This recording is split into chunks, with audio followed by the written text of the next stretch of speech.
Hello வணக்கம். கூட்டுறவு வங்கியில் வழங்கப்படும் பயிர்க்கடன் குறித்த முக்கிய அறிவிப்பு ஒன்று வெளியாகியுள்ளது. அது என்ன தெரியுமா? பயிர்க்கடன்கள் என்பது ஒரு வகையான குறுகிய கால முன்பணம் ஆகும். சாகுபடி செலவுகளை ஈடுகட்டுவதற்காக அந்த பகுதிகளில் உள்ள முதன்மை கூட்டுறவு சங்கங்களால் முன்கூட்டியே வழங்கப்படும் பணமாகும்.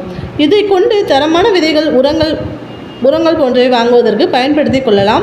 ஆனால் பயிர்கள் அறுவடை செய்யப்பட்டவுடன் இந்த கடனை திருப்பி செலுத்த வேண்டும். அரசு அளித்து வரும் இந்த கடனுதவி திட்டங்களினால் லட்சக்கணக்கானோர் பலனடைந்து வருகின்றனர்.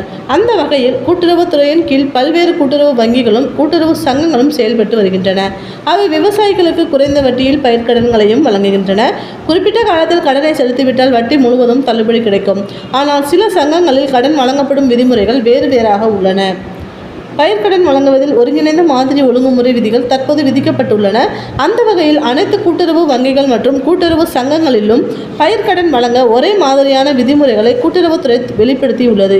இது தொடர்பாக மாவட்ட, மத்திய கூட்டுறவு வங்கிகளின் மேலாண் இயக்குநர்கள் மற்றும் மண்டல இணை பதிவாளர்களுக்கு கூட்டுறவுத்துறை உத்தரவிட்டுள்ள விதிமுறைகள் இவைதான். தனிநபர் பிணையம் தங்க நகை அடமானம் பேரில் அதிகபட்சம் 1.60 லட்சம் ரூபாய் வரை 7% வட்டியில் கடன் வழங்கலாம். அபராத வட்டி 1%, தங்க நகை அடமானம் வாயிலாக 3 லட்சம் வரை 7% வட்டியில் வழங்கலாம். சாகுபடி நில அடமானம் வாயிலாக 3 லட்சம் ரூபாய் வழங்கலாம்.